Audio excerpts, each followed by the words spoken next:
Good morning friends, आप तमाम दोस्तों का आपके अपने यूट्यूब चैनल सक्सेस प्लेटफॉर्म 2591 पे स्वागत है। दोस्तों, इस वीडियो में हम प्लेटफॉर्म वॉल्यूम 1 के सेट नंबर 14 को कंप्लीट करेंगे, जिसमें जीके और जीएस के प्रश्न को सॉल्व किया जाएगा। अगर आप इस चैनल के माध्यम से पहली बार जुड़े हैं तो चैनल को सब्सक्राइब करेंगे, वीडियो को लाइक करेंगे और इसे शेयर करने का प्रयास करेंगे। अगर आप इस सेट से किसी भी आप वीडियो को मिस किए हो, इस वॉल्यूम 1 जो है उसका या वॉल्यूम 2 का किसी भी वीडियो से अगर आप मिस किए हैं, उस वीडियो को कंप्लीट नहीं किए हैं, तो आप जाएंगे इस चैनल के प्लेलिस्ट में, आपको सारे वीडियो एक साथ देखने को मिल जाएंगे। तो चलिए इस सेशन की शुरुआत करते हैं पहले प्रश्न के साथ, जो कि आपका जीके जीएस से संबंधित है। पहला प्रश्न पूछा गया है कि भारत के संविधान का कौन सा भाग वित्त, संपत्ति, अनुबंध और मुकदमे इससे संबंधित है। ठीक है, जैसे कई सारे टाइटल्स होते हैं जिसमें क्या है, भारत के संविधान का पूछा जा रहा है कि कौन सा जो भाग है वह वित्त से, संपत्ति से, अनुबंध और मुकदमे से, जिसको सूट कहते हैं, टाइटल कहते हैं, इससे संबंधित है। तो यह है दोस्तों आपका भाग 12। अब यह भाग 12 क्या है जो यहाँ पे दिया हुआ है, उससे संबंधित। अब समझते हैं इसके बारे में। भारत का जो संविधान है उसका भाग जो 12वां है वह वित्त, संपत्ति, अनुबंध और मुकदमे से संबंधित है। यह तो हमारा हो गया, आंसर भी हमारा क्लियर है। अब इससे संबंधित अगर कुछ बात की चर्चा अगर करें, जैसे कि संविधान का अनुच्छेद 264 है, वहाँ से 300 ए तक वित्त संपत्ति का जिक्र है, जो कि आपका कहाँ दिया हुआ है, यह वित्त संपत्ति के बारे में कह रहा है। तो वित्त संपत्ति की अगर बात करेंगे तो यह आपका 264 आर्टिकल 264 से लेके 300 सब सेक्शन ए तक इसमें वित्त संपत्ति का जिक्र किया गया है। ठीक है, वित्त और संपत्ति, ठीक है, इनका जिक्र किया गया है। और अनुच्छेद 300 का सब सेक्शन क है, वह संपत्ति के अधिकार से संबंधित है। संविधान के भाग 9 में पंचायती राज का उल्लेख किया गया है, जो कि आपका कहाँ पे दिया गया है, भाग 9। तो यह आपका पंचायती राज से संबंधित होता है। और भाग 10 की अगर हम बात करेंगे दोस्तों, यहाँ पे है भाग 10। यह भाग 10 जो है वो अनुसूचित और अनुसूचित जनजातीय जो क्षेत्र होते हैं उनके बारे में इसमें चर्चा की जाती है। और यहाँ पे साथियों यह भाग 8वां है। इस भाग 8 में संघ राज्य क्षेत्र का वर्णन होता है। संघ राज्य क्षेत्र का वर्णन किया जाता है। हमारा प्रश्न क्या था, प्रश्न हम लोगों का यह था कि भारत के संविधान का कौन सा भाग वित्त, संपत्ति, अनुबंध और मुकदमे से संबंधित है। तो इसका आंसर क्या हो जाएगा, भाग 12, ऑप्शन नंबर डी।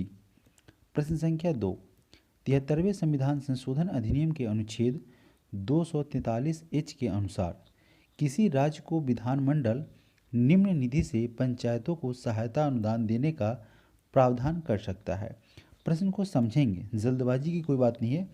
यह कह रहा है कि दोस्तों की जो 73वां संविधान संशोधन था, वह अधिनियम अनुच्छेद 243 एच के अनुसार किसी भी स्टेट को, किसी भी राज्य को विधानमंडल निम्न निधि से, किस निधि से दोस्तों, पंचायतों को सहायता अनुदान देने का प्रावधान करता है। किस निधि से, तो यह है दोस्तों राज्य की संचित निधि।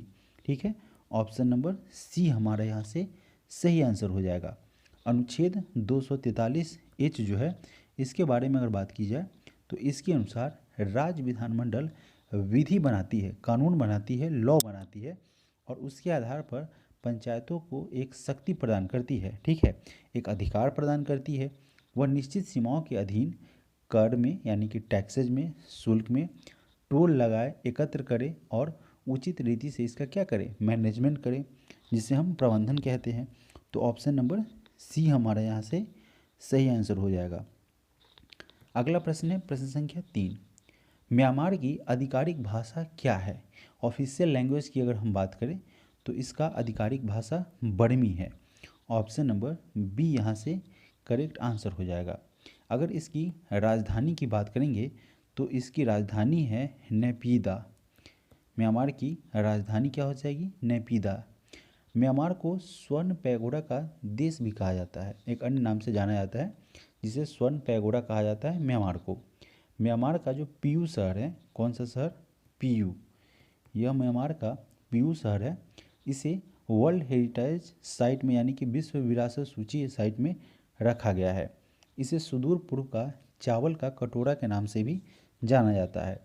रंगून बर्मा, रंगून जो क्या है बर्मा में हुआ करता था ना, तो बर्मा में स्थित बहादुर शाह की जो मज़ार है उस पर लिखा है कि जफ़र इतना बदनसीब था जिसे अपनी मातृभूमि में दफन होने के लिए 2 गज ज़मीन भी नसीब नहीं हुई, ऐसा कहा गया है।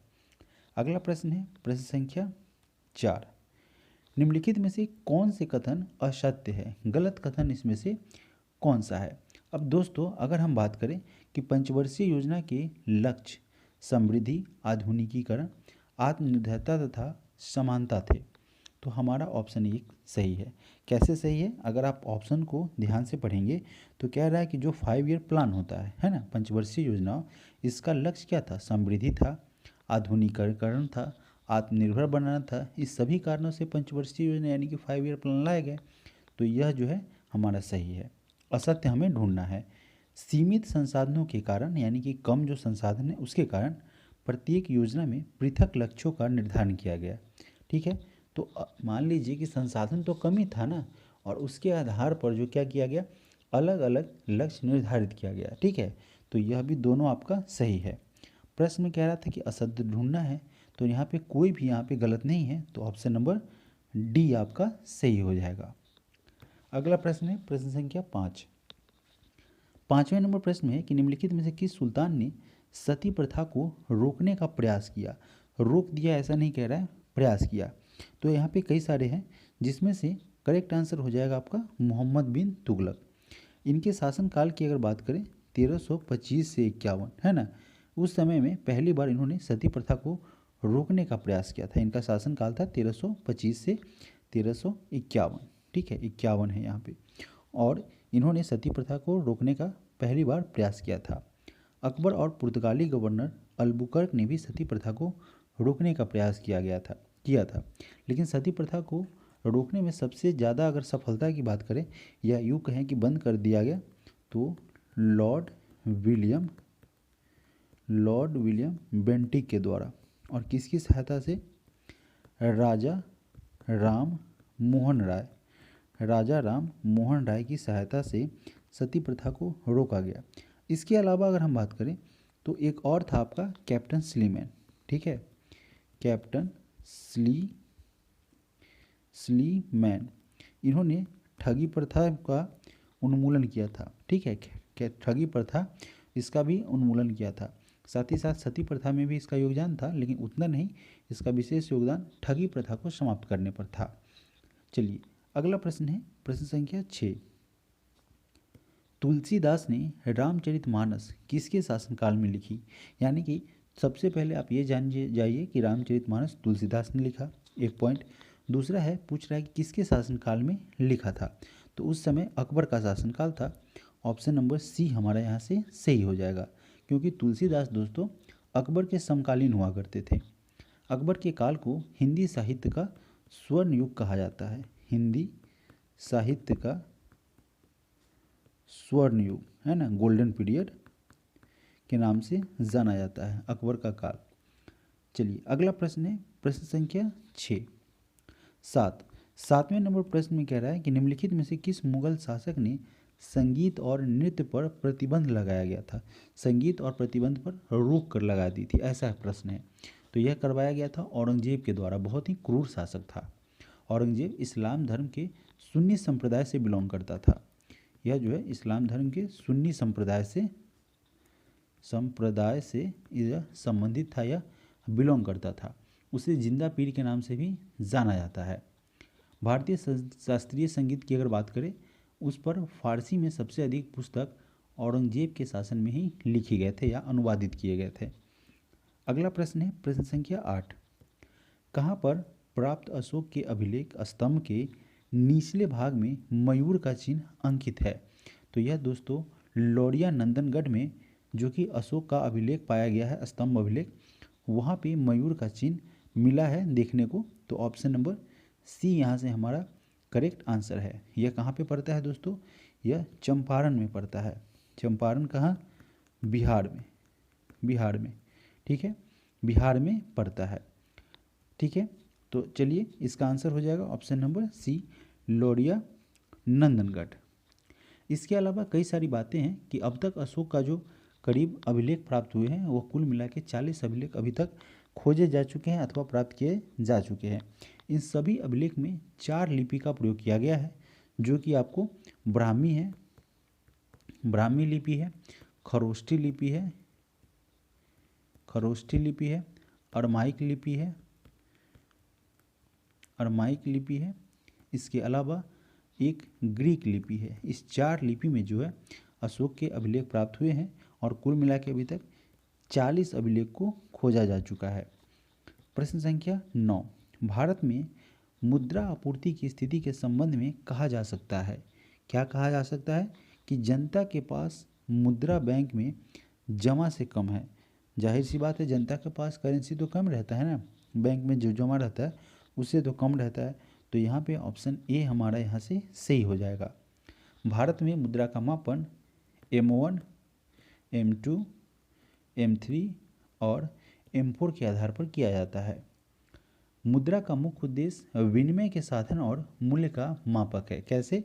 अगर बात करें विनिमय का साधन, मान लीजिए हमें 10 किलो चावल खरीदना है, तो 10 किलो चावल के हिसाब से एक प्राइस रहता है जो कि तय किया जाता है इंटरनेशनल मार्केट में, ठीक है। उसके आधार पर अगर हम उतना पैसा, जितना का मूल्य का चावल है उतना पैसा देंगे, तो यह क्या कर देता है, उस चीज़ को हमें प्राप्त करने में सहायता करता है। तो यह क्या है, विनिमय प्रणाली है।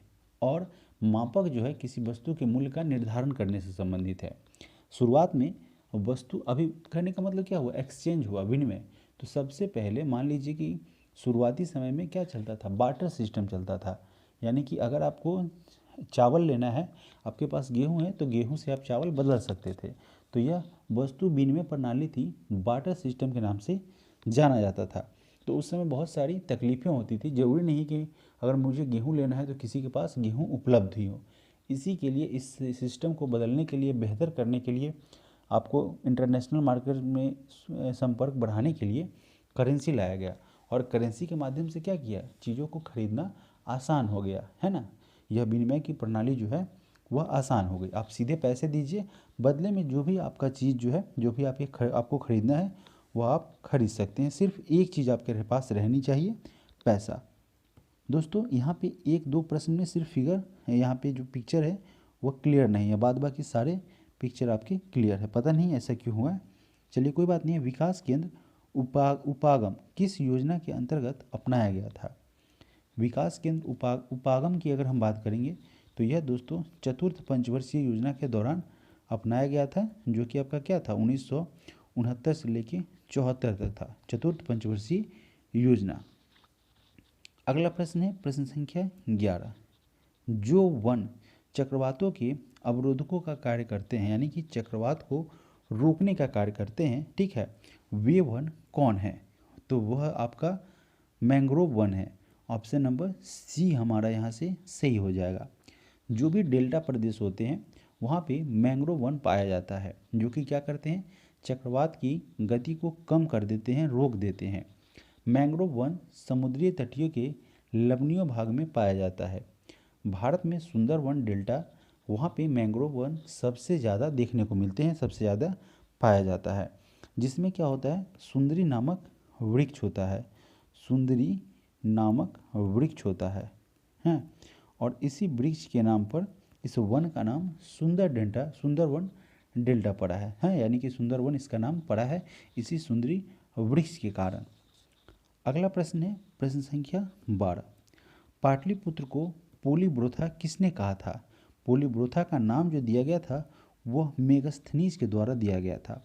ऑप्शन नंबर सी हमारा यहाँ से सही हो जाएगा। आखिर दोस्तों मेगस्थनीज कौन था, तो मेगस्थनीज जो था वह सेल्यूकस निकेटर का राजदूत था। किसका राजदूत था, सेल्यूकस निकेटर का, ठीक है। इन्हीं के द्वारा पाटलिपुत्र को पोलीब्रोथा के नाम से संबोधित किया गया या ऐसा कहा गया।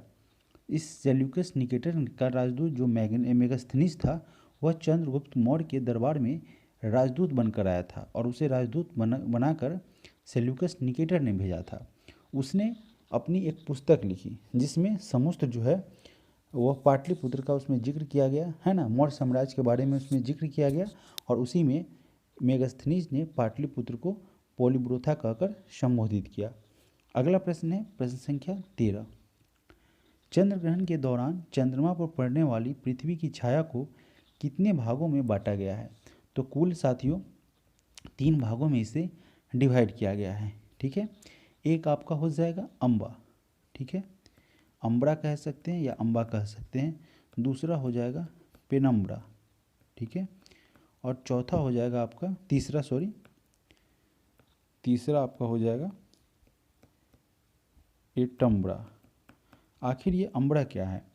तो यह जो है दोस्तों, यह छाया का सबसे भीतरी यानी कि इंटरनी और सबसे डीप भाग होता है, यानी कि छाया का सबसे भीतरी और सबसे गहरा भाग होता है। पेनाब्रा की अगर बात करेंगे तो यह अम्बरा के दोनों तरफ मौजूद हल्की छाया वाला यह पार्ट होता है। और एटम्बरा जो है वह उस भाग को कहा जाता है जहाँ से वस्तु का पूरा आकार नजर आता है। ठीक है, अगला प्रश्न है प्रश्न संख्या 14। शिक्षा की वर्धा योजना कब लाया गया था? तो इस योजना को दोस्तों 1937 में लाया गया था। 1937 ईस्वी में महात्मा गांधी ने अपने पत्र द हरिजन, एक पत्र लिखा था महात्मा गांधी के द्वारा द हरिजन, उसी में एक लेख लिखा था और लेख में एक श्रृंखला प्रकाशित की गई थी और उसी के माध्यम से शिक्षा योजना का प्रस्ताव प्रस्तुत किया गया था, जिसे मौलिक शिक्षा या आधारभूत शिक्षा या गांधी शिक्षा योजना के नाम से जाना गया। अगला प्रश्न है प्रश्न संख्या 15। अंतर्राष्ट्रीय ग्रामीण महिला दिवस कब मनाया जाता है? तो इसे 15 अक्टूबर को दोस्तों मनाया जाता है। 15 अक्टूबर को इंटरनेशनल विलेज वीमेंस डे के नाम से मनाया जाता है, जिसे हिंदी में कहते हैं अंतर्राष्ट्रीय ग्रामीण महिला दिवस। अगर हम बात करेंगे दोस्तों तो 24 अक्टूबर को जो है वह यूएन स्थापना दिवस मनाया जाता है, यूएन इस्टेब्लिश डे के नाम से मनाया जाता है। 31 अक्टूबर की अगर हम बात करें तो इंदिरा गांधी की पुण्यतिथि है, इंदिरा गांधी की पुण्यतिथि है। इसके अलावा अगर हम बात करें तो विश्व मानक दिवस जो है वह 14 अक्टूबर को मनाया जाता है। विश्व मानक दिवस 14 अक्टूबर को मनाया जाता है। अंतर्राष्ट्रीय ग्रामीण महिला दिवस का आंसर हो गया 15 अक्टूबर, ऑप्शन नंबर डी। प्रश्न संख्या 16। बोध गया के महाबोधि मंदिर का निर्माण किस काल में हुआ था? इसका निर्माण जो है वह गुप्त वंश के काल में किया गया था, ऑप्शन नंबर सी हमारा यहाँ से सही हो जाएगा। रानी अहिल्याबाई के द्वारा गया में विष्णुपद मंदिर का पुनर्निर्माण करवाया गया था। प्रश्न संख्या 17। योजना आयोग के स्थान पर नीति आयोग का गठन कब किया गया था? इसका गठन दोस्तों 1 जनवरी 2015 में किया गया था। किसके स्थान पर? योजना आयोग के स्थान पर। नीति आयोग का गठन की घोषणा की अगर हम बात करेंगे तो घोषणा हुई थी 15 अगस्त 2014 को और इसको स्थापित किया गया 1 जनवरी 2015 को। ऑप्शन नंबर ए हमारा यहाँ से सही हो जाएगा। नीति आयोग के बारे में अगर अन्य इन्फॉर्मेशन की हम बात करें तो इसके जो होते हैं अध्यक्ष की अगर हम बात करें तो नीति आयोग का अध्यक्ष पीएम होते हैं। पीएम जो होते हैं वह नीति आयोग के अध्यक्ष होते हैं। ठीक है, और इसके वर्तमान में अध्यक्ष प्रधानमंत्री नरेंद्र मोदी है। उपाध्यक्ष की अगर बात करें तो उपाध्यक्ष है सुमन कुमार बेरी। सुमन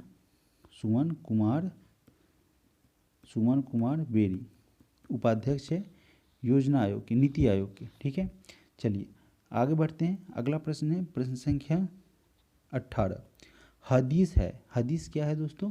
हदीस, यहाँ पे अगर बात करें हदीस की तो हदीस के न इस्लामिक कानून है, न सल्तनतकालीन कर है, न बंदोबस्त कानून है। यह जो है मोहम्मद साहब के जो स्टेटमेंट है, जो कथन है, जो विचार है, उनके जीवन से संबंधित घटनाओं का संग्रह किया गया है हदीस में। ठीक से समझते हैं।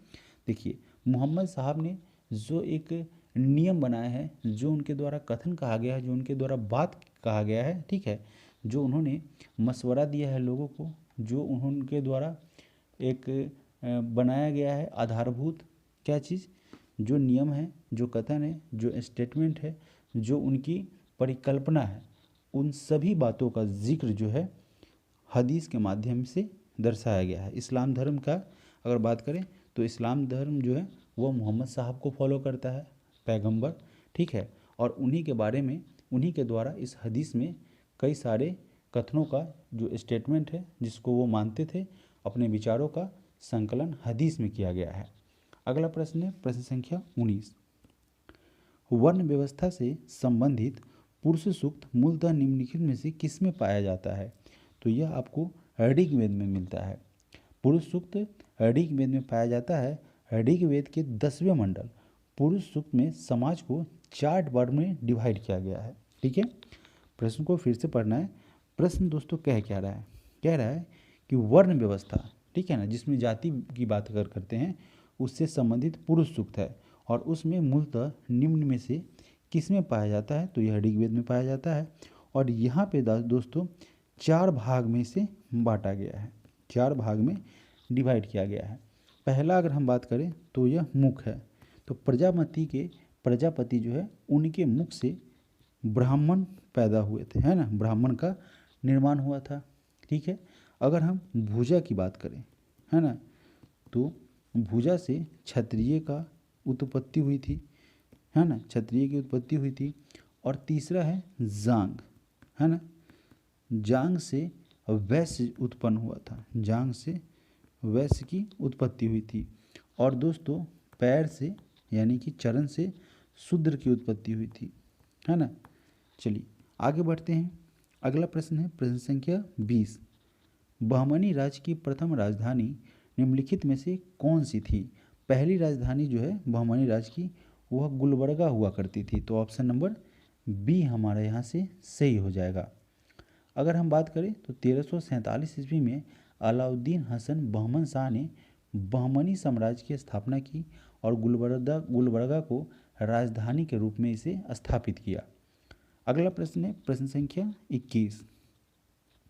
मारियाना गर्त डैश में स्थित है? मारियाना गर्त कहिए अथवा मारियाना ट्रेंच कहिए, तो वह दोस्तों प्रशांत महासागर में स्थित है, जो कि क्या है, मारियाना गर्त जो है यानी कि मारियाना ट्रेंच वह विश्व की सबसे गहरी गर्त है, ठीक है ना। मारियाना गर्त की गहराई जो है वह 11,022 किलोमीटर 22 मीटर है, सॉरी 11,022 मीटर इसकी गहराई है। वह सबसे गहरी जो है वह गर्त है। प्रशांत महासागर की आकृति की अगर बात करें तो यह शेप जो है उसकी त्रिभुजाकार है। प्रशांत महासागर की आकृति त्रिभुजाकार है, ट्रायंगुलर शेप में है। और इसके अलावा प्रशांत महासागर के दोनों तट पर वलित पर्वत की श्रृंखला पाई जाती है। अगला प्रश्न है प्रश्न संख्या 22। पुरुषों के 1983 के विश्व कप क्रिकेट फाइनल में मैन ऑफ द मैच निम्नलिखित में से किसे घोषित किया गया था? तो इसमें मोहिंदर अमरनाथ को मैन ऑफ द मैच के अवार्ड से सम्मानित किया गया था। और दोस्तों इसमें भारत ने वेस्ट इंडीज़ को 43 रन से हराया था, यानी कि 43 रन से हराया था। इस विश्व कप में यानी कि 1983 के विश्व कप में रोजर बिन्नी ने सबसे ज़्यादा 18 विकेट लिया था। और इस विश्व कप में सर्वाधिक रन बनाने वाला खिलाड़ी जो है वह डेविड गोवर था, है ना, डेविड गोवर। अगला प्रश्न है प्रश्न संख्या 23। भारत के प्रथम न्यूक्लियर ऊर्जा स्टेशन की स्थापना कहाँ की गई थी? इसकी स्थापना की गई थी, भारत का जो पहला प्रथम न्यूक्लियर ऊर्जा स्टेशन थी उसकी स्थापना तारापुर में की गई थी। ऑप्शन नंबर सी हमारा यहाँ से सही हो जाएगा। भारत का पहला न्यूक्लियर रिएक्टर की स्थापना 1956 में हुई थी, ठीक है। और यह अप्सरा नाम से हुई थी, अप्सरा नाम से इसकी स्थापना की गई थी। प्रश्न संख्या 24। बिहार के प्रथम निर्दलीय मुख्यमंत्री कौन थे? प्रथम निर्दलीय मुख्यमंत्री महामाया प्रसाद सिन्हा थे। ऑप्शन नंबर ए हमारा यहाँ से करेक्ट आंसर हो जाएगा। यह महामाया प्रसाद सिन्हा जो थे वह दोस्तों 5 मार्च 1967 से लेकर के 28 जनवरी 1968 तक सीएम के पद पर रहे थे। अगला प्रश्न है प्रश्न संख्या 25। एशियाटिक सोसाइटी ऑफ बंगाल की स्थापना किस वर्ष में की गई थी? इसकी स्थापना दोस्तों 1784 में की गई थी। एशियाटिक सोसाइटी ऑफ बंगाल की स्थापना 1784 में विलियम जोन्स के द्वारा की गई थी। विलियम जोन्स ने इसकी स्थापना की थी 1984 में एशियाटिक सोसाइटी ऑफ बंगाल के द्वारा भारतीय साहित्य, दर्शन, इतिहास आदि की महत्वपूर्ण पुस्तकों का अनुवाद प्रकाशन इस शोध के माध्यम से उजागर किया गया था। अगला प्रश्न है प्रश्न संख्या 26। संविधान के निम्नलिखित में से किस प्रावधान के अंतर्गत भारतीय संसद को नया राज्य बनाने का अधिकार प्राप्त है? साथियों, अनुच्छेद 3 के आधार पर प्रश्न को फिर से समझिए, यह प्रश्न बहुत ही महत्वपूर्ण है। कह रहा है संविधान का निम्नलिखित में से कौन सा प्रावधान है जिसके कारण, जिसके अंतर्गत, जिसके द्वारा भारतीय संसद को नया राज्य बनाने का अधिकार प्राप्त है? तो यह है दोस्तों अनुच्छेद 3। इसके प्रावधानों के अंतर्गत भारतीय संसद को नए राज्य बनाने का अधिकार प्रदान है। अनुच्छेद 3 के अंतर्गत नए राज्यों के निर्माण, वर्तमान राज्यों के क्षेत्र, उसकी सीमाओं, इससे संबंधित जो है अगर नामों में परिवर्तन करना चाहे तो किया जा सकता है। यह अधिकार संसद को, भारतीय संसद को प्राप्त है अनुच्छेद 3 के माध्यम से। अगला प्रश्न है प्रश्न संख्या 27। फीफा विश्व कप 2026 का आयोजन कहाँ किया जाएगा? इसका आयोजन जो है वह यूएस, यूनाइटेड स्टेट्स, कनाडा और मैक्सिको में किया जाएगा 2026 में, जो कि आपका प्रश्न में भी दिया हुआ है। 2022 का फीफा विश्व कप का आयोजन कतर में आयोजित किया गया था। अगला प्रश्न है प्रश्न संख्या 28। भारतीय संविधान के किस अनुच्छेद में मानव के दुर्व्यापार और बलात् श्रम को रोकने का प्रयास किया गया है? तो यह आर्टिकल है अनुच्छेद 23, ऑप्शन नंबर सी हमारा यहाँ से सही आंसर हो जाएगा। अनुच्छेद 23 जो है वह बलात् श्रम और मानव अंगों का व्यापार, यानी कि जो तस्करी होती है, मानव अंगों की तस्करी होती है, उस पर प्रतिबंध लगाता है, निषेध करता है यह अनुच्छेद 23।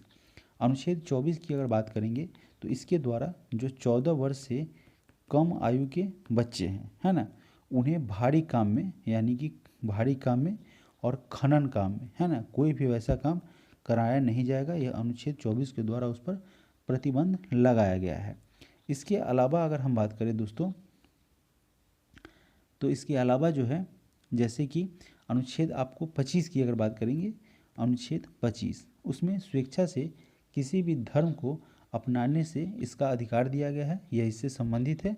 यानी कि धार्मिक स्वतंत्रता की अगर हम बात करें उसका जिक्र जो है अनुच्छेद 25 में किया गया है। हम यानी कि कोई व्यक्ति किसी भी धर्म को अगर अपना रहा है तो आप उस पर बलपूर्वक जो है उसको चेंज नहीं कर सकते हैं। जो जिस धर्म पर फॉलो कर रहा है, जो धर्म का प्रचार प्रसार कर रहा है, उसमें आप प्रतिबंध उसे नहीं लगा सकते हैं, ना ही उसमें आप हस्तक्षेप कर सकते हैं। अगला अगर हम बात करें जैसे कि अनुच्छेद 28 की बात करें तो यहाँ पे अनुच्छेद 28 जो दिया है उसका संबंध सार्वजनिक शिक्षण संस्थान में धर्म विशेष की शिक्षा नहीं देने से संबंधित है। यानी कि कोई भी एजुकेशन सेंटर है वहाँ पे किसी विशेष धर्म को आप प्रमोट नहीं कर सकते हैं, ठीक है ना, क्योंकि धर्मनिरपेक्ष हमारा राज्य है, यानी कि देश हमारा धर्मनिरपेक्ष है, तो यहाँ पे सारे धर्म को समान रूप से देखा गया है। अगला प्रश्न है प्रश्न संख्या 29। संघीय संसद का निम्न अथवा लोकप्रिय सदन आप किसे संबोधित करते हैं? देखिए, लोकसभा जो है इसका निम्न सदन होता है और राज्यसभा आपका उच्च सदन होता है। तो लोकप्रिय सदन है ना, अथवा यहाँ पे क्या है, संघीय सदन का निम्न और लोकप्रिय, तो आपका लोकसभा हो जाएगा, ठीक है, क्योंकि इसे निम्न सदन कहा जाता है और राज्यसभा जो है वो उच्च सदन होता है। लोकसभा का गठन जो है अनुच्छेद आर्टिकल 81 के द्वारा लोकसभा का गठन किया जाता है। राज्यसभा में विधानसभा लोकप्रिय सदन होता है। संसद के लोकसभा के सदस्य एवं विधानसभा यानी कि विधानमंडल, इसके सदस्य सीधे जनता के द्वारा चुने जाते हैं। यही कारण है कि इसे लोकप्रिय सदन के सदस्य के रूप में जाना जाता है। अगला प्रश्न है प्रश्न संख्या 30। भारत के वो पहले उपराष्ट्रपति जिनकी कार्यकाल के दौरान मृत्यु हो गई थी वह कौन है? तो वह है दोस्तों कृष्णकांत, जो कि उनका कार्यकाल था 1997 से 2, इसी कार्यकाल के दौरान उनकी मृत्यु हो गई थी। कार्यकाल पूरा भी नहीं हुआ था, कार्यकाल के दौरान ही हो गई थी। वीडी जती जो कि 1974 से 1979 तक भारत के उपराष्ट्रपति थे, जैसा कि आपके यहाँ पे इनका जिक्र किया गया है वीडी जती का, ठीक है। बढ़ते हैं अगले प्रश्न की तरफ, प्रश्न संख्या 31। जुलाई 2023 में संयुक्त अरब अमीरात में आयोजित 34वें अंतर्राष्ट्रीय जीव विज्ञान ओलंपियाड 2023 में भारत ने कौन सा स्थान हासिल किया है? तो भारत के द्वारा जो है पहला स्थान हासिल किया गया है। जुलाई 2023 में जो संयुक्त अरब अमीरात में आयोजित हुआ था 34वां अंतर्राष्ट्रीय जीव विज्ञान ओलंपियाड 2023, उसमें भारत ने पहला स्थान हासिल किया है। प्रश्न संख्या 32, निम्न में से कौन पंचायती राज व्यवस्था को संवैधानिक दर्जा प्रदान करता है? तो यह संवैधानिक दर्जा 11वीं अनुसूची के द्वारा इसे प्रदान किया जाता है। 73वां संविधान संशोधन 11वीं अनुसूची को, इसी के 73वां संविधान संशोधन के अंतर्गत 11वीं अनुसूची को जोड़ा गया था और अनुच्छेद 243 के न के द्वारा, बड़ी न है उसी के द्वारा जो है आधार पर पंचायती राज को संवैधानिक दर्जा प्रदान किया गया था। अगला प्रश्न है प्रश्न संख्या 33, भारत के आर्थिक नियोजन के क्षेत्र में एक शोषण विहीन समाज की स्थापना के उद्देश्य से किसने सर्वोदय योजना प्रस्तुत की थी? तो इसे प्रस्तुत किया गया था जयप्रकाश नारायण के द्वारा। ऑप्शन नंबर ए हमारा यहाँ से सही आंसर बनेगा। 1950 में सर्वोदय योजना का प्रारंभ जो है जयप्रकाश नारायण के द्वारा किया गया था। कब किया गया था? 1950 में। अगला प्रश्न है प्रश्न संख्या 34, 21 अप्रैल को कौन सा दिवस मनाया जाता है? तो दोस्तों सिविल सेवा दिवस के रूप में इसे मनाया जाता है। ठीक है, चलिए इसके अलावा अगर हम बात करें पृथ्वी दिवस की, तो पृथ्वी दिवस जो है आपका 22 अप्रैल को मनाया जाता है। ठीक है, सिविल सेवा दिवस जो है वह 21 अप्रैल को मनाया जाता है। इसके अलावा पंचायती राज दिवस की अगर हम बात करें तो यह आपका 24 अप्रैल को मनाया जाता है। और यहाँ पे विश्व विरासत दिवस जो आपका 28 अप्रैल को मनाया जाता है। अगला प्रश्न है प्रश्न संख्या 35, पूर्ण स्पर्धा में कीमत का लेन देन आप किसे मानते हैं? कीमत का लेन देन जो है वह फर्म को माना जाता है, यानी कि पूर्ण स्पर्धा का मतलब फुल कंपटीशन, वहाँ पे कीमत का लेन देन फर्म से मानते हैं। कंप्लीट जो है अगर हम कंपटीशन कहेंगे, वहाँ पे फर्म में प्रवेश करना और बाहर निकलना दोनों क्या होता है? ईजी होता है। पूर्ण प्रतियोगिता बाजार के उस रूप का नाम है जिसमें विक्रेता यानी कि जो बेचता है, विक्रेताओं, इसकी संख्या कोई सीमा नहीं होती है। फलतः कोई भी एक उत्पादक बाजार में वस्तु की कीमत पर प्रभाव नहीं डाल सकता है क्योंकि वहाँ पे बहुत सारे विक्रेता होते हैं। अगला प्रश्न है प्रश्न संख्या 36, निम्नलिखित में से भूटान की मुद्रा क्या है? भूटान की करेंसी के बारे में पूछा जा रहा है, तो इसकी करेंसी जो है वह नगुल्ट्रम है। ऑप्शन नंबर डी हमारा यहाँ से सही हो जाएगा। रुपया आपका भारत का है। ठीक है, टाका की अगर बात करेंगे तो बांग्लादेश की जो है करेंसी वह टाका है। डॉलर की अगर हम बात करेंगे तो दोस्तों डॉलर जो है यूनाइटेड स्टेट ऑफ अमेरिका की बात करेंगे वहाँ पे यूएस डॉलर चलता है। ठीक है, चलिए अगला प्रश्न है प्रश्न संख्या 37, उस राजा का नाम जो खिलजी वंश से संबंधित नहीं था।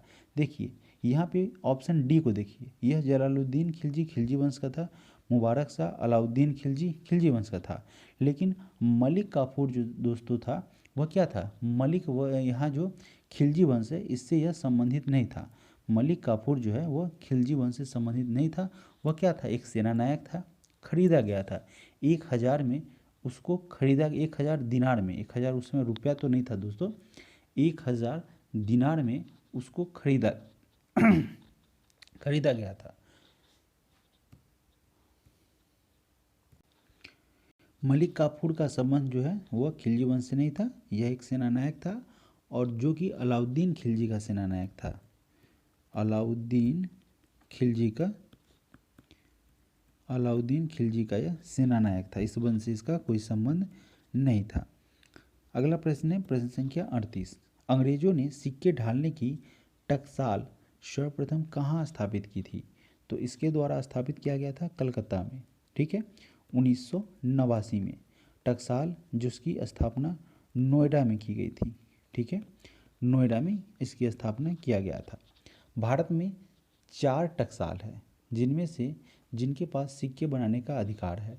भारतीय रिजर्व बैंक यानी कि आरबीआई के द्वारा इस अधिनियम के अनुसार परिचालन के लिए सिक्के यानी कि यहाँ की अगर बात करें कॉइन्स की, तो भारतीय रिजर्व बैंक के माध्यम से जारी किया जाता है।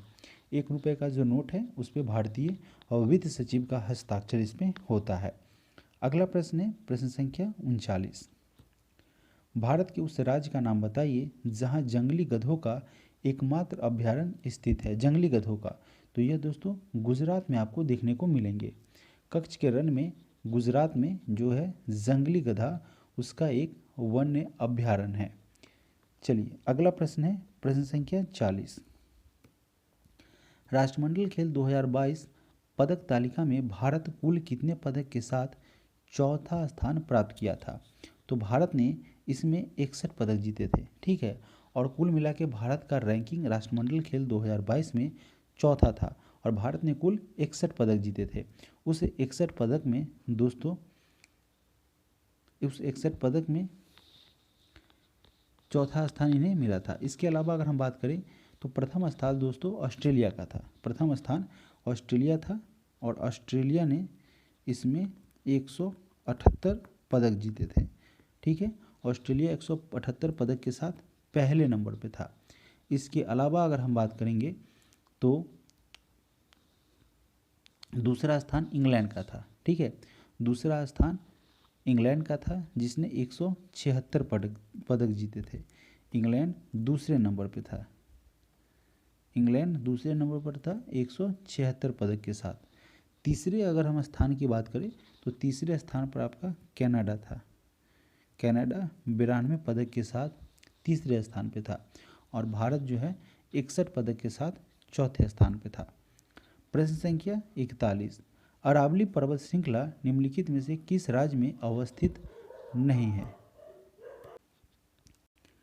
यहाँ पे पूछ रहा है कि अरावली पर्वत श्रृंखला इनमें से किस राज्य में अवस्थित नहीं है, यह कहाँ पे नहीं है?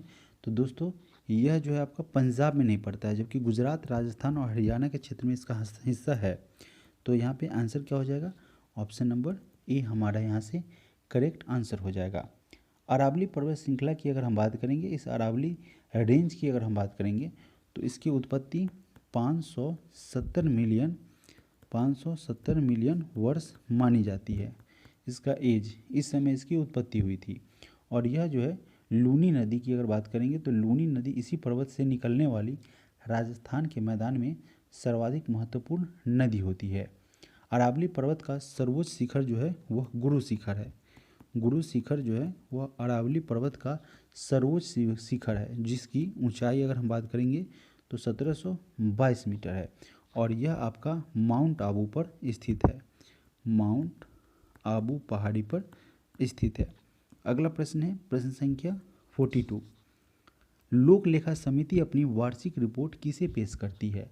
तो यह अपनी वार्षिक रिपोर्ट लोकसभा अध्यक्ष को प्रस्तुत करती है। वर्तमान में ओम बिरला लोकसभा अध्यक्ष है, ठीक है। अगला प्रश्न है प्रश्न संख्या 43। उससे पहले अगर एक और प्रश्न की बात करेंगे कि यह जो लोक लेखा समिति है दोस्तों, इसमें कुल कितने सदस्य होते हैं? तो कुल 22 सदस्य होते हैं। लोक लेखा समिति में प्रश्न पूछा गया जाता है कि इसमें कुल कितने सदस्य होते हैं? 22 सदस्य होते हैं और इसका अध्यक्ष विपक्षी पार्टी का नेता होता है। लोक लेखा समिति में लोकसभा के 15 होते हैं और राज्यसभा के 7 सदस्य होते हैं, ठीक है। 7 सदस्य राज्यसभा से होते हैं और 15 जो है वो लोकसभा से होते हैं। कुल मिला के इसके 22 सदस्य होते हैं। लोक लेखा समिति को प्राक्कलन समिति की जुड़वा बहन के नाम से भी जाना जाता है। अगला प्रश्न है प्रश्न संख्या 43। किस भारतीय राज्य में ईसाई जनसंख्या का प्रतिशत सबसे ज़्यादा है? तो यह मिजोरम है। मिजोरम में ईसाई जनसंख्या सबसे ज़्यादा है। यहाँ पे अगर हम बात करें कि ईसाइयों का जनसंख्या सबसे ज़्यादा है ना, सबसे ज़्यादा जो की अगर बात करेंगे वह गोवा में है, ठीक है। प्रश्न यह कह रहा था कि किस भारतीय राज्य में ईसाई जनसंख्या का प्रतिशत उच्चतम है? तो हमने क्या बताया था कि प्रतिशत के लिहाज से अगर देखेंगे तो मिजोरम में ज़्यादा पड़ता है, ठीक है।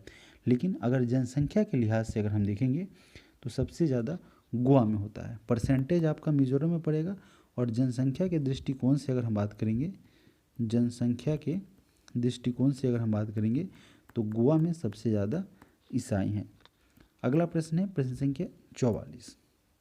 भारत के संविधान का निम्नलिखित में से कौन सा अनुच्छेद पाकिस्तान के कुछ प्रवासियों की नागरिकता के अधिकारों से संबंधित है।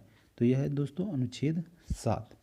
यह अनुच्छेद 7 है, पाकिस्तान का जो कुछ प्रवासी नागरिक है उनके अधिकार से यह संबंधित होता है। आर्टिकल 7 भारतीय संविधान का भाग 2 है, उसमें अनुच्छेद 5 से लेकर 11 तक में सिटीजनशिप यानी कि नागरिकता का जिक्र किया गया है। हालांकि मैंने एक पॉलिटी के क्लास में दोस्तों जो कि अनुच्छेद है मौलिक अधिकार, वहाँ से लेके नागरिकता से संबंधित अधिकार है उसका भी आपको लेसन कंप्लीट कराया था। अगर आप उस वीडियो को मिस किए हैं तो जाइए इसी यूट्यूब चैनल पे आपको प्लेलिस्ट में या इसी वीडियो के डिस्क्रिप्शन में वो लिंक आपको प्रोवाइड कर दिया जाएगा। जितने भी पॉलिटी के क्लास हो रहे हैं प्रत्येक दिन एक चैप्टर कराया जा रहा था। बीच में 4 डे का यानी कि 4 डेज़ का गैपिंग हो गया था हेल्थ इशू के कारण, और यह अब जो है कंटिन्यू आपको प्रत्येक दिन पॉलिटी का एक चैप्टर देखने को मिलेगा। ज़रूर उस क्लास को करेंगे, किसी भी एग्जामिनेशन के दृष्टिकोण से वह महत्वपूर्ण क्लास साबित होगा। प्रश्न संख्या 45, किसी नागरिक यानी कि किस नागरिक सम्मान की आकृति पीपल के पत्ते के समान होती है? तो यह है आपका भारत रत्न। ठीक है, अगर वर्तमान में अगर बात की जाए तो वर्तमान में दोस्तों किसे भारत रत्न प्रदान किया गया? वर्तमान में यह पुरस्कार जो अभी आपने न्यूज़पेपर पढ़ा होगा उसमें नरसिम्हा राव को दिया गया था, एस स्वामीनाथन को दिया गया था। ठीक है, और इसके अलावा 2 शख्सियत को दिया गया था। उन 2 शख्सियत का नाम आपको कमेंट बॉक्स में कमेंट करना है। ठीक है, तो प्रश्न हमसे ये पूछा गया था कि पीपल के पत्ते के समान होती है किस नागरिक सम्मान की? तो यह सर्वोच्च सम्मान होता है भारत देश का। ठीक है, भारत का सर्वोच्च नागरिक सम्मान भारत रत्न होता है। ठीक है, पद्म विभूषण इसका दूसरा सर्वोच्च सम्मान होता है। तो ऑप्शन डी नंबर हमारा यहाँ से करेक्ट आंसर बन जाएगा। भारत रत्न देने की शुरुआत इसकी शुरुआत की गई थी 1954 में। ठीक है, 1954 में इसकी शुरुआत की गई थी। अगला प्रश्न है प्रश्न संख्या 46, ब्रिटिश सरकार के द्वारा भारत में मार्ले मिंटो सुधार की घोषणा किस वर्ष की गई थी? तो 1909 आप जानते हैं। ठीक है, बहुत ही प्रसिद्ध हुआ था, बहुत ही यह चर्चा में रहा था। मार्लो मिंटो सुधार 1909, इसमें क्या किया गया था कि इसके तहत मुस्लिम लीग को पृथक निर्वाचक क्षेत्र देने का प्रावधान किया गया था। ठीक है, ऑप्शन नंबर सी हमारा यहाँ से सही आंसर हो जाएगा। इसमें मार्लो लॉर्ड मिंटो जो थे वह वायसराय थे और मार्ले जो थे वह भारत का सचिव था। प्रश्न संख्या 47, नवनिर्मित संसद भवन में कुल कितने सांसद को बैठने की क्षमता है? कुल कितने सांसद इस नवनिर्मित संसद भवन में बैठ सकते हैं? कैपेसिटी की अगर बात करेंगे तो 1272 इसकी क्षमता है। यह जो है सेंट्रल विस्टा प्रोजेक्ट के तहत इसका निर्माण किया गया है और टाटा प्रोजेक्ट्स लिमिटेड ने इसका निर्माण किया है, इसमें भूमिका निभाई है। पुराने संसद भवन का निर्माण 1921 से 1927 के मध्य इसका निर्माण किया गया था, जो कि आपका पुराना संसद भवन था। और इसके वास्तुकार जो थे वह एडविन लुटियंस थे। एडविन लुटियंस जो थे इसके क्या थे? वास्तुकार थे। और हर्बर्ट बेकर भी उसमें सहायक थे।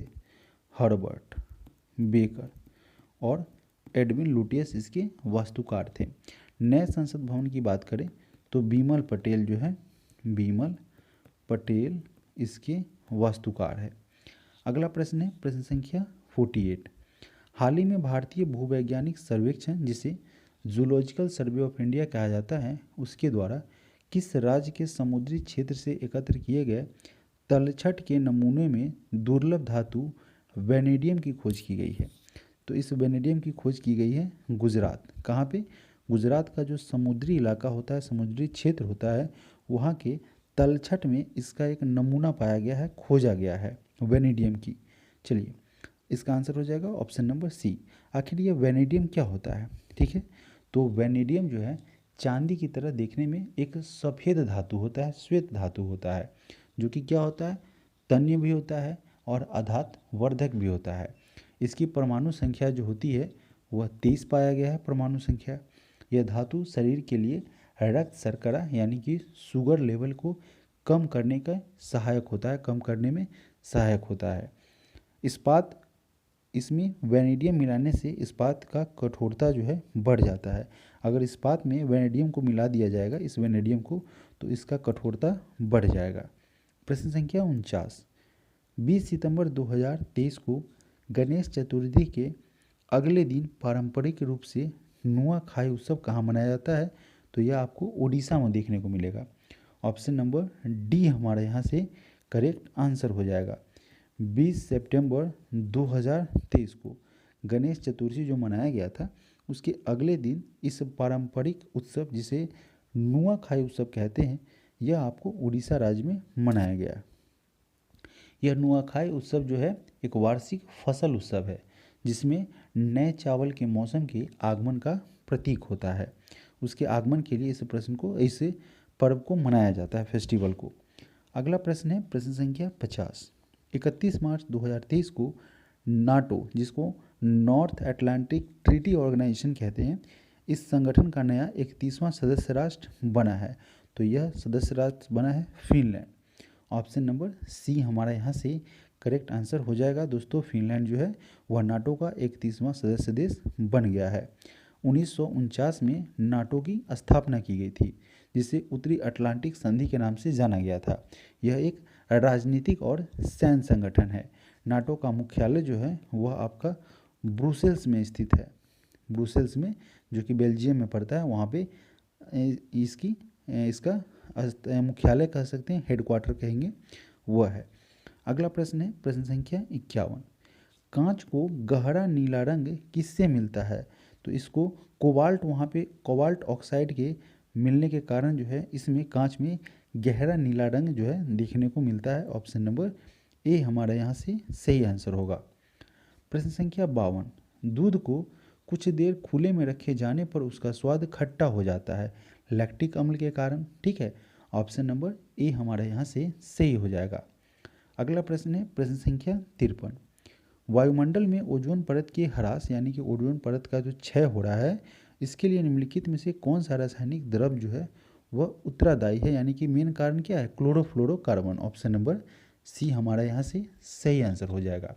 ओजोन परत सूर्य से आने वाली अल्ट्रावायलेट रे, जिसको पराबैंगनी किरण कहते हैं, उसको रोकता है, जो कि क्या करता है? स्किन डिजीज कर सकता है या कैंसर का भी कारण हो सकता है। उसको क्या करता है? यह ओजोन परत रोकता है। और यह जो है क्लोरोफ्लोरोकार्बन, इसी के कारण ओजोन परत का क्या हो रहा है? क्षय हो रहा है। अगला प्रश्न है प्रश्न संख्या 54, पुस्तक जादू नाम, जो कि जावेद अख्तर का एक सफ़र है, इसके लेखक कौन है? इसको लिखा गया है अरविंद मंडलोई के द्वारा। पुस्तक है जादूनामा, जो कि जावेद अख्तर एक सफ़र पुस्तक का लेखक है अरविंद मंडलोई। अगला प्रश्न है प्रश्न संख्या 55, मानव में मुख्य नाइट्रोजनी अवशिष्ट वेस्ट कौन सा है? तो यह है आपका दोस्तों यूरिया। ठीक है, कौन है आपका? यूरिया। ऑप्शन नंबर बी हमारा यहाँ से सही हो जाएगा। जब व्यक्ति क्या करता है? मूत्र यानी कि टॉयलेट करता है, तो उसमें 96% जल होता है, और यूरिया की अगर हम मात्रा की बात करेंगे तो यूरिया उसमें 2% होता है। अगला प्रश्न है प्रश्न संख्या 56, निम्नलिखित में से किसे फुल्स गोल्ड के नाम से जाना जाता है? तो ये होता है फेरस ऑक्साइड, FeS2, यानी कि FeS2। ऑप्शन नंबर सी हमारा यहाँ से सही आंसर हो जाएगा। इसे मूर्खों का सोना के नाम से भी जाना जाता है। प्रश्न संख्या 57, खाद्य श्रृंखला में किसी जीव की विशिष्ट स्थिति को क्या कहते हैं? तो इसे पोषी स्तर कहा जाता है। ऑप्शन नंबर बी हमारा यहाँ से सही हो जाएगा। अगला प्रश्न है प्रश्न संख्या 58, थैलेसीमिया एक आनुवांशिक यानी कि जेनेटिक बीमारी है, और यह किसको प्रभावित करती है? तो दोस्तों यह रुधिर, ब्लड को इफेक्ट करती है। यह एक जेनेटिक्स डिजीज है, जिसे होने के बाद रुधिर जो है यानी कि खून जो है वह प्रभावित होता है। अगला प्रश्न है प्रश्न संख्या 59, असमान वेग यानी कि एक समान जैसा नहीं, फ्लक्चुएट होते रहने वाला, तो असमान वेग और एक समान त्वरण के साथ चल रहे पिंड के लिए क्या होगा? कौन सा कंडीशन होगा? तो वेग समय ग्राफ रैखिक होता है। ऑप्शन नंबर डी हमारे यहाँ से सही हो जाएगा। अगला प्रश्न है प्रश्न संख्या 60, जल का वैद्युत अपघटन डैश का एक उदाहरण है। किसका उदाहरण है दोस्तों? वियोजन अभिक्रिया का। जल का वैद्युत अपघटन जो है वियोजन अभिक्रिया का उदाहरण है। प्रश्न संख्या 61, ध्वनि की आवृत्ति जो होती है तरंगदैर्घ्य ओम के डैश चाल v के बीच क्या संबंध होता है। दोस्तों यह फॉर्मूला बेस्ड क्वेश्चन है, इसका आंसर हो जाएगा ऑप्शन नंबर डी। आप इसे एक बार देख लेंगे, समझ लेंगे। प्रश्न संख्या 62 कह रहा है कि सुमेलित करना है। क्या कह रहा है, दो सूची दिया हुआ है। एक है आपका हाइड्रोलिक दाब का सिद्धांत, यह क्या है, सिद्धांत को किसके द्वारा दिया गया है। कई सारे सिद्धांत है, 4 सिद्धांत है, बोला गया है कि इसके प्रतिपादक कौन थे। तो गुरुत्वाकर्षण की अगर बात करेंगे तो इसका संबंध न्यूटन से है, तो डी का 4 यहाँ से हमारा सही हो जाएगा। हाइड्रोलिक दाब का सिद्धांत, यह दोस्तों किसके द्वारा दिया गया था, तो इसको पास्कल का नियम कहते हैं, पास्कल का सिद्धांत था। ठीक है। गति के जड़त्व का सिद्धांत की अगर हम बात करेंगे तो यह गैलीलियो महोदय के द्वारा दिया गया था। ठीक है। और यहाँ पे गुरुत्वाकर्षण का सार्वत्रिक नियम न्यूटन का था, और सौर प्रणाली का हीलियोस्ट्रिक सिद्धांत जो था वह कोपरनिकस था। ठीक है। तो हमारा क्या हो जाएगा, सही सब का सब मैच हो गया, यानी कि हमने क्या मिलाया था, इस गुरुत्वाकर्षण का सार्वत्रिक नियम न्यूटन को, यानी कि डी का 4 था। तो डी का 4 आपका कहाँ है, डी का 4 आपका ए में नहीं होगा और डी में नहीं होगा। ठीक है। हमने सी का क्या मिलाया था, उसी आधार पर देखेंगे अगर सी का 1 हो रहा है कि 3 हो रहा है। चलिए चेक करते हैं। सी का यानी कि सौर प्रणाली का हीलियोस्टिक प्रणाली सिद्धांत की अगर हम बात करेंगे तो इसका क्या हो जा रहा है, कोपरनिकस हो जा रहा है, यानी कि सी का 1 है, तो हमारा क्या हो जाएगा, सी का 1 है ना, यानी कि ऑप्शन नंबर बी। ठीक है।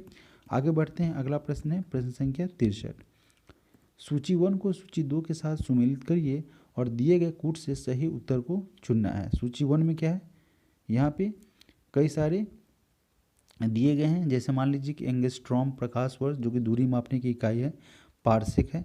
तो यह सब क्या है, एक यूनिट मेजरमेंट है जिसके द्वारा आप मापते हैं।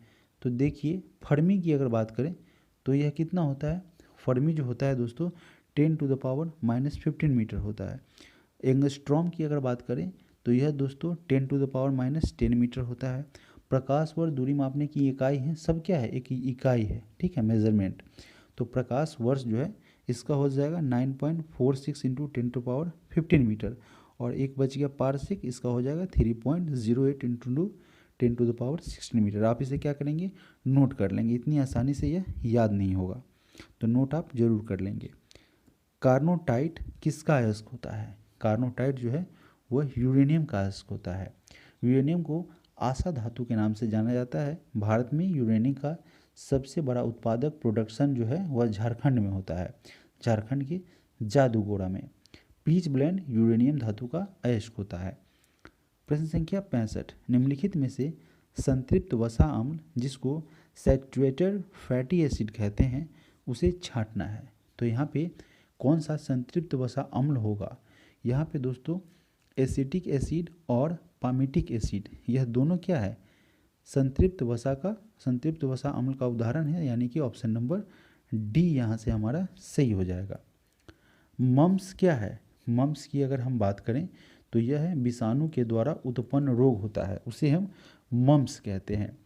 मम्स जो है विषाणु के कारण होने वाला लार ग्रंथि का एक गंभीर संक्रमण है जिसे एक टीके के द्वारा आसानी से रोका जा सकता है। अगला प्रश्न है प्रश्न संख्या 67, सूची 1 को सूची 2 के साथ सुमेलित कीजिए और दिए गए कूट में से सही उत्तर को हमें चुनना है। अब देखिए यहाँ पे सर्दी किसके कारण होता है, फाइलेरिया किसके कारण होता है, मलेरिया किसके कारण होता है, और आंत जोड़ किसके कारण होता है। ठीक है, इसे हमें मैच करना है। तो सर्दी की अगर हम बात करें तो यह विषाणु के कारण होता है। यहाँ पे कहाँ है, सर्दी की अगर हम बात करें तो यह दोस्तों विषाणु के कारण होता है, तो यहाँ पे वायरस हो गया, है ना, ऑप्शन नंबर 1 हमारा सही हो गया। फाइलेरिया की अगर हम बात करें तो यह कृमि के कारण होता है ना, गोल कृमि, तो यह परजीवी कृमि हो गया, बी का 3। मलेरिया जो है दोस्तों वह परजीवी प्रोटोजोआ से होता है, और आंत का जो ज्वर होता है मियादी बुखार कहते हैं, वह बैक्टीरिया के कारण होता है। ठीक है, तो इसका करेक्ट आंसर क्या हो जाएगा, ऑप्शन नंबर बी हमारा यहाँ से सही हो जाएगा। अब देखिए एक बार मिला के, ए का यहाँ पे हमने क्या मिला है 1, तो ए का 1, तो हमारा सी और डी नहीं होगा। उसके बाद बी का हमने फाइलेरिया का परजीवी यानी कि 3 मिला है, तो बी का 3 ऑप्शन नंबर बी में है, तो ए भी नहीं होगा। अगला प्रश्न है प्रश्न संख्या 68, अंतरिक्ष यान में ऑक्सीजन की आपूर्ति के लिए प्रयुक्त किए जाने वाले एक कोशिकीय शैवाल का क्या नाम है? तो यह है दोस्तों क्लोरेला। अंतरिक्ष यान में, जो अंतरिक्ष यान होता है वहाँ पे ऑक्सीजन का आपूर्ति हो, इसके लिए क्लोरेला नामक शैवाल लगाया जाता है, ले जाया जाता है। लाल सागर लाल रंग ट्राइकोडेशियम इरिथ्रियम नामक नील हरित शैवाल के कारण होता है, इसी के कारण वह लाल सागर लाल दिखाई देता है। नील हरित शैवाल को साइनोबैक्टीरियम के नाम से जाना जाता है। प्रश्न संख्या 69, कैल्शियम कार्बाइड पर पानी गिराने से उत्पन्न होने वाली गैस कौन सी होती है? वह होती है दोस्तों एसिटिलीन। कैल्शियम कार्बाइड पर अगर हम जल को गिराते हैं, उस पर जल को ड्रॉप करते हैं, तो एसिटिलीन गैस वहाँ से निकलती है, रिलीज होती है, और फल को पकाने में इसी एसिटिलीन गैस का यूज किया जाता है। अगला प्रश्न है प्रश्न संख्या 70 नंबर प्रश्न में पूछा गया है कि कुछ ऑटोमोबाइल्स में पीले रंग के अतिरिक्त हेडलाइट्स क्यों लगे होते हैं? ऐसा इसलिए क्योंकि पीला प्रकाश कोहरे को भेद देता है तथा कोहरे भरी रात में मार्ग को प्रकाशित रखता है। ठीक है, कोहरे जो है भरी रात में मार्ग को प्रकाशित रखता है, यानी कि ऑप्शन नंबर सी हमारा यहाँ से सही हो जाएगा। अगला प्रश्न है प्रश्न संख्या 71, पोर्टलैंड सीमेंट के प्रमुख संघटकों में शामिल कौन से होते हैं? तो यहाँ पे लाइम, सिलिका और एल्यूमिना, यह क्या होते हैं? पोर्टलैंड सीमेंट का एक अयस्क का एक घटक कह सकते हैं। इसके निर्माण से पोर्टलैंड सीमेंट का निर्माण किया जाता है। ठीक है, इसका प्रोडक्शन किया जाता है। अगला प्रश्न है प्रश्न संख्या 72, इंसुलिन जो है वह स्रावित होती है।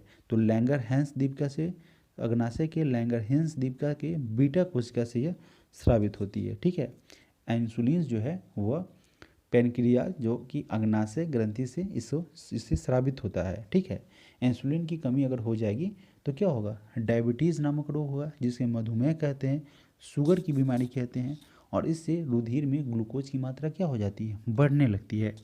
इंसुलिन की खोज बेंटिक एवं बेस्ट के द्वारा किया गया था। इंसुलिन जो है उसकी खोज बेंटिक एवं बेस्ट के द्वारा 1921 में की गई थी। यह जो है आपको अंतःस्रावी और बाह्यस्रावी दोनों प्रकार के होते हैं। इसमें बाह्यस्रावी भाग में एंजाइम निकलता है जो कि क्या करता है? पाचन क्रिया में भूमिका निभाता है, और जो अंतःस्रावी होती है उसी के भाग लैंगरहैंस की दीपिका होता है, और वहाँ दोस्तों बीटा कोशिका से यानी कि बी सेल से इंसुलिन जो है वो रिलीज होती है, इंसुलिन हार्मोन वहाँ से निकलता है।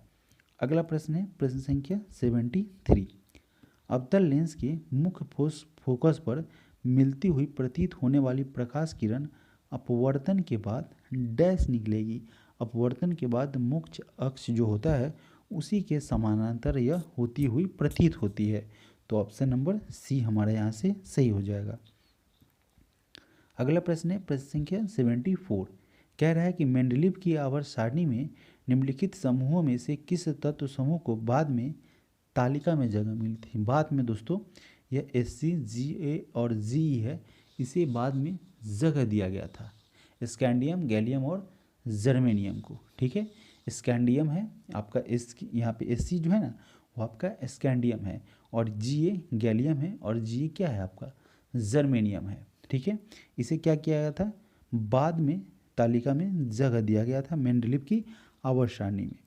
प्रश्न संख्या 75, निम्नलिखित में से किस धातु में सबसे ज़्यादा विद्युत संवाहकता होती है? तो सबसे ज़्यादा जो है वह चांदी में होती है। चांदी में सर्वाधिक विद्युत संवाहकता होती है। तो हमारा इस तरीके से दोस्तों यह जो है